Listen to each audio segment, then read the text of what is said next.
This is 9 in 9, Enneagram Wisdom for Life. I'm Jen Stanley. Let's dive in.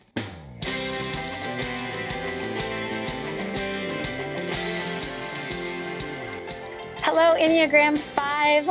I know you're out there because if there's one thing that an Enneagram 5 loves, it's an informative podcast. So I'm glad that you are here. The 5 is known as the Investigator. And the Investigator is, as it sounds, somebody who loves to investigate life. And when we understand the core 4 of the Enneagram 5, we can easily see the connections and why.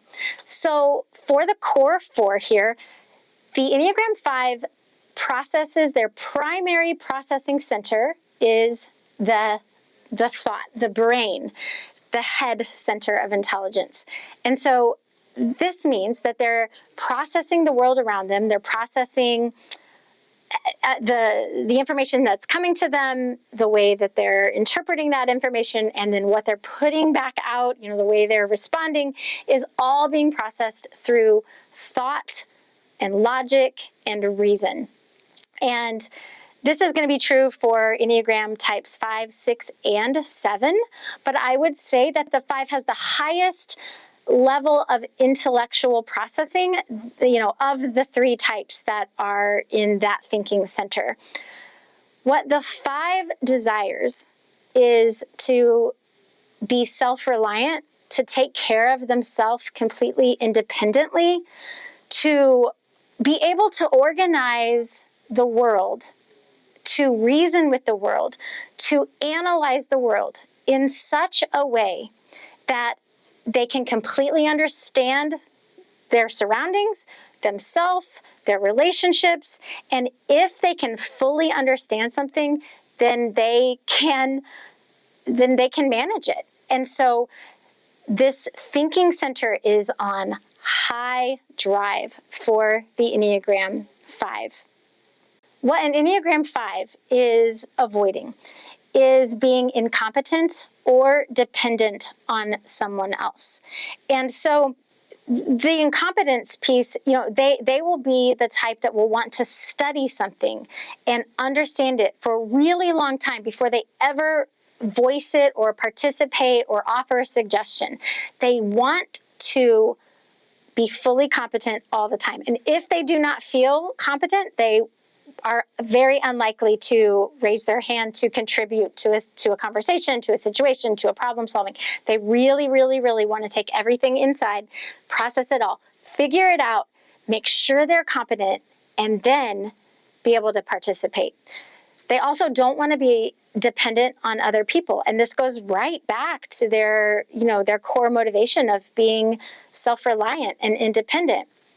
And this is because security is so important to the 5 and the 6 and the 7. This idea that for the 5, this idea that if I am competent, if I can figure it all out, if I can analyze it all, if I can get it all to fit in a box that makes sense to me, then I will be safe. I can feel secure in my environment. But the minute I have to depend on someone else's logic or someone else's reason or someone else's, God forbid, emotion, or God forbid, somebody else's emotion or their gut instinct that is not tied to any kind of reason or logic, that is a very, very hard place for a 5 to be in. So they just want to preserve their safety and their security. The lost childhood message. So the deepest desire for a 5 is to know that they are not a burden. Somewhere in the 5's interpretation of what was happening in their environment when they're very, very young is somehow they felt like they were a burden. And when that feeling came, they realized, oh, okay, I don't want to be a burden to other people, so I need to take care of myself independently. And as long as I don't burden anybody else, then I'm safe. I'm okay.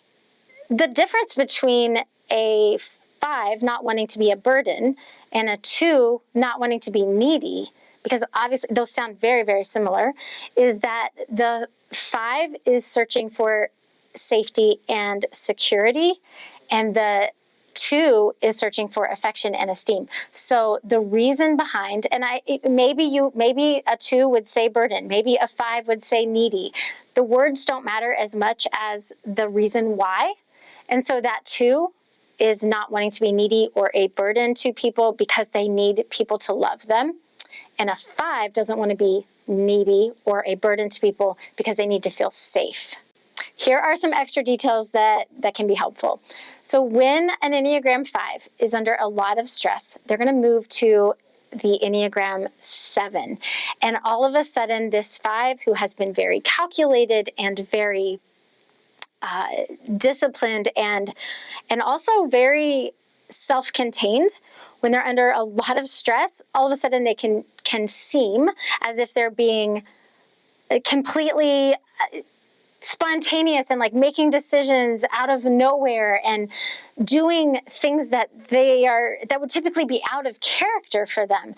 They're impulsive and can kind of throw caution to the wind.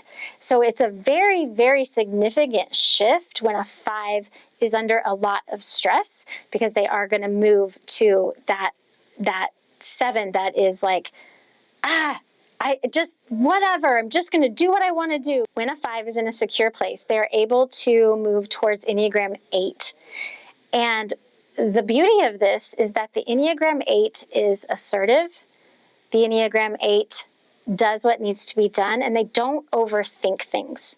And so this 5, who can be so caught in the thinking and then feeling and thinking and then feeling about what they're thinking, and then they're feeling like they don't know enough about what they're thinking and they feel insecure, so then they think some more. They're able to step out of that and take action.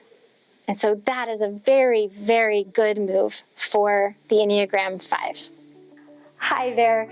If you're in a season of life where you're trying to remember or rediscover or reconnect with the person that you know you truly are, maybe you've forgotten in the midst of just having a really full life, Enneagram 101, Authentically You, is a 6-week course where we come together as a group and we really dive deep into your Enneagram number. And what that does is it helps you not only know yourself and have confidence in who you truly are, but it really helps you communicate, understand, and have compassion and empathy for the people in your life.